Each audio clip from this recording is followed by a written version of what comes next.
Hello friends, આજે બનાવીશું એવી રેસિપી જે ઉનાળાની બળબળતી ગરમીમાં પણ પેટને એસી જેવી ઠંડક આપશે. સાવ સિમ્પલ મસાલાથી પણ ગજબની ટેસ્ટી બનીને તૈયાર થશે. તો ચાલો રીત જોઈ લઈએ. સૌથી પહેલાં આપણે અહીંયા રાઈસ લઈશું. અહીંયા મેં બે પ્રકારના ચોખા લીધેલા છે. આ જે ચોખા છે એ બાસમતી ચોખા છે, જે રૂટીનમાં આપણે ભાત બનાવવા માટે ઉપયોગમાં લેતા હોઈએ. અને આ જે રાઈસ છે એ બ્રાઉન રાઈસ છે, એટલે કે બ્રાઉન ચોખા છે. આજે આપણે ઉનાળામાં હળવી અને પચવામાં એકદમ સહેલી એવી રેસિપી બનાવી રહ્યા છીએ. અને એના માટે બ્રાઉન રાઈસ છે એ એકદમ પરફેક્ટ ચોઈસ છે, કેમ કે સફેદ ચોખા કરતાં આ ચોખા વધુ પૌષ્ટિક હોય છે, આરોગ્ય માટે લાભદાયક માનવામાં આવે છે અને ખાસ કરીને ઉનાળામાં પાચન માટે ખૂબ જ સારા છે. તો અહીંયા આજની રેસિપી બનાવવા માટે મેં 1 વાટકી જેટલા બ્રાઉન ચોખા લીધા છે, એટલે કે બ્રાઉન રાઈસ લીધા છે. હવે આ રાઈસને આપણે સરસ રીતે ધોઈ લઈશું. તો આ રીતે ખૂબ ઝાઝું પાણી લેવાનું અને હાથથી મસળી સરસ રીતે ધોઈ લઈએ, જેથી એના ઉપરના જે કંઈ ધૂળ માટી ડસ્ટ હોય એ આરામથી નીકળી જાય. ચોખાને આ રીતે 2 થી 3 વખત પાણી લઈને ધોવાના છે. 2 થી 3 પાણીએ ધોઈને ચોખા કર્યા પછી આપણે એક કુકર લઈશું અને ધોયેલા ચોખાને એમાં ટ્રાન્સફર કરીશું. અહીંયા તમારે કુકરની બદલે સીધા તપેલીમાં જો છૂટા બનાવવા હોય તો એ રીતે પણ બનાવી શકો છો, અને ઇન્સ્ટન્ટ ઉતાવળથી બનાવવા હોય તો આ રીતે કુકરની અંદર બનાવી લેવાના. ભાત બનાવવા માટે પાણીનું પ્રમાણ ખૂબ જ મહત્વનું હોય છે. આ રીતે ચોખા ડૂબે અને એના ઉપર થોડું અમથું પાણી ઉપર રહે એટલું જ પાણી લેવાનું છે. અને ત્યાર પછી થોડું નાની 5 ચમચી જેટલું મીઠું ઉમેરી દઈએ. મીઠું ઉમેરવાથી ચોખા એકદમ સરસ ટેસ્ટી લાગે છે, મોળા કે ફીકા લાગતા નથી. અને 1 ચમચી ચોખ્ખું ઘી ઉમેરીશું, જેનાથી ચોખાનો ટેસ્ટ એકદમ સરસ ક્રીમી બનશે. તો આ રીતે મીઠું અને ઘી ઉમેરવાથી ચોખાના ટેસ્ટમાં ખરેખર ખૂબ વધારો થાય છે. અને હવે આપણે એના અંદર થોડા લીલા વટાણા ઉમેરીશું. તો હવે આ બધી જ વસ્તુને સરસ રીતે મિક્સ કર્યા પછી આપણે કુકરનું ઢાંકણ ઢાંકીશું અને અંદાજે 2 વિસલ કરી લઈશું. હવે 2 સીટી થયા પછી કુકરને આપણે ઠંડુ થવા દઈએ અને ત્યાં સુધીમાં થોડી આગળની તૈયારી કરી લઈએ. ત્યાર પછી આપણે એક બાઉલ લઈશું અને બાઉલની અંદર 1 ચમચા જેટલી મલાઈ લઈશું. મલાઈને આ રીતે થોડી ફેંટી લેવાની, જેથી એના અંદરના બધા જ લમ્સ અને ગાંઠા દૂર થઈ જશે અને એકદમ સરસ લમ્સ ફ્રી બનીને તૈયાર થશે. તો મોટાભાગે ઉનાળાની અંદર પાચનની સમસ્યા થાય છે. ગરમીમાં તેલિયા મસાલેદાર ખોરાકથી પાચન શક્તિ નબળી પડે છે અને એના લીધે અજીર્ણ, એસિડિટી, ભૂખ ન લાગવી આવા બધા પ્રશ્નો થતા હોય છે.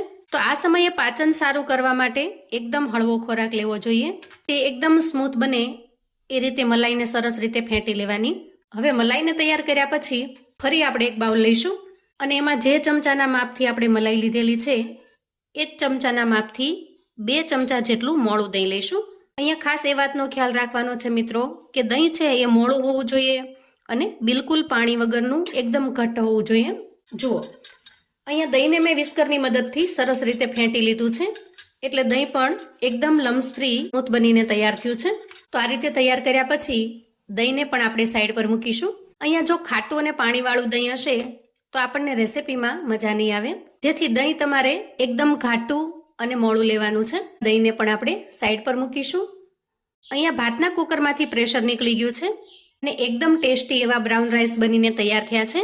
પાણીનું માપ જો પરફેક્ટ હશે તો નીચે બિલકુલ ચોંટશે નહીં. વળી ભાતની અંદર આપણે થોડું ઘી ઉમેરેલું હોવાથી પણ ચોંટવાની શક્યતા ઓછી રહે છે. હવે આપણે એક મિક્સિંગ બાઉલ લઈએ અને તૈયાર કરેલા બ્રાઉન રાઈસને એમાં ટ્રાન્સફર કરી દઈએ.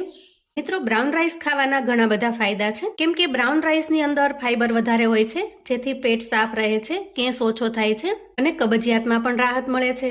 વળી વજન કંટ્રોલ કરે છે. ડાયાબિટીસના દર્દીઓ માટે પણ આ રાઈસ વધારે સારા છે, કેમ કે બ્રાઉન રાઈસની ખાસિયત છે કે એ ધીમે પચે છે, જેથી બ્લડ સુગર પણ ધીમે વધે છે અને ઇન્સ્યુલિન કંટ્રોલમાં રહે છે.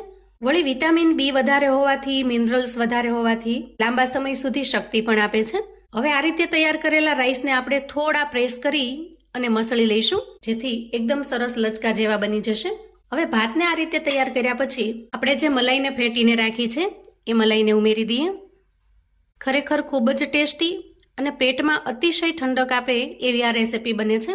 સાંજના સમયે જો તમારે કશું હળવું ખાવું છે, તેલિયું અને મસાલાવાળું ખાઈને જો કંટાળી ગયા છો, તો આ રેસિપી ખરેખર તમને ખૂબ જ પસંદ આવશે. હવે મલાઈ ઉમેર્યા પછી આપણે ફેંટીને તૈયાર રાખેલું દહીં પણ ઉમેરી દઈએ અને સરસ રીતે મિક્સ કરી લઈએ. વાહ, જુઓ, જોતાં જ આપણને ખાવાનું મન થઈ જાય એવા સરસ ટેસ્ટી લાગી રહ્યા છે. પણ આપણે આના અંદર હજી થોડા મસાલા કરવાના બાકી છે. હવે દહીં મિક્સ કર્યા પછી અહીંયા જો ભાત તમને થોડા કોરા લાગે તો થોડું વધારાનું દહીં પણ તમે એડ કરી શકો છો. ત્યાર પછી ઉમેરીશું દહીં અને મલાઈના ભાગનું મીઠું, કેમ કે ભાતની અંદર તો આપણે મીઠું ઉમેરેલું જ છે. 5 ચમચી જેટલો શેકેલા જીરાનો પાવડર ઉમેરીશું અને 5 ચમચી જેટલો વરિયાળીનો પાવડર ઉમેરીશું અને સરસ રીતે મિક્સ કરી લઈશું. આ રેસિપીમાં વરિયાળીનો ટેસ્ટ ખૂબ જ મસ્ત લાગે છે. તમે જો ક્યારેય ટ્રાય ન કરી હોય તો એક વખત ટ્રાય કરજો. હવે આપણે બધા જ મસાલાને સરસ રીતે મિક્સ કરી લઈશું અને એક સર્વિંગ પ્લેટ લઈશું. તૈયાર કરેલા દહીંવાળા ભાતને આપણે એમાં ટ્રાન્સફર કરીશું. તો તમને થશે કે અહીં આપણી રેસિપી તૈયાર થઈ ગઈ છે, પણ ના મિત્રો, એક ખૂબ જ મહત્વનું સ્ટેપ હજી બાકી છે, જેનાથી રેસિપીમાં 4 ચાંદ લાગી જશે.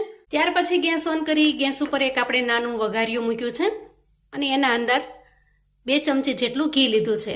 તમે ઘીની જગ્યાએ તેલ પણ લઈ શકો છો. અને ઘી થોડું ગરમ થાય એટલે આપણે એના અંદર 1 ચમચી જેટલી અડદની દાળ ઉમેરી છે. ત્યાર પછી ઉમેરીશું 1 ચમચી જેટલી રાઈ, થોડી અમથી પિંચ ઓફ જેટલી હિંગ ઉમેરીશું, લીલા મરચાંના ટુકડા ઉમેરીશું, 1 ચમચી જેટલા શિંગદાણા ઉમેરીશું, થોડા મીઠા લીમડાના પાન ઉમેરીશું, 1 ચમચી જેટલી કિશમિશ એટલે કે દ્રાક્ષ ઉમેરીશું અને 2 ચમચી જેટલા ફાડા કરેલા કાજુ ઉમેરીશું. હવે આ બધી જ વસ્તુને આપણે ખૂબ સરસ રીતે સાંતળી લેવાની છે. અહીંયા વઘાર એકદમ પરફેક્ટ તૈયાર થઈ ગયો છે. તો આ તૈયાર થયેલા વઘારને આપણે દહીં અને ભાતની ઉપર સ્પ્રેડ કરીશું. અહીંયા જોતાં જ ખાવાનું મન થઈ જાય એવી સરસ પ્લેટ બનીને તૈયાર થઈ છે. એકદમ અમેઝિંગ ટેસ્ટ આવે છે. ઉનાળાની આ ગરમીમાં ખૂબ ઝડપથી પચી જાય અથવા તો સાંજના સમયે કશું હળવું ખાવું છે તો એના માટે આજની રેસિપી એકદમ બેસ્ટ ઓપ્શન છે. આ રેસિપીને તમે કર્ડ રાઈસ કહી શકો છો, દહીં ભાત કહી શકો છો અથવા તો છાશિયો ભાત પણ કહી શકો છો. અમે આ રેસિપીને ટાઢિયો ભાત કહીએ છીએ. આ કર્ડ રાઈસ ખાવામાં એટલા સરસ ગજબના ટેસ્ટી લાગે છે કે જો એક વખત બનાવશો ને તો ઉનાળામાં તો શું, જ્યારે પણ તમને હળવું ખાવાનું મન થશે ત્યારે તમે આ જ રેસિપી બનાવવાનું પસંદ કરશો.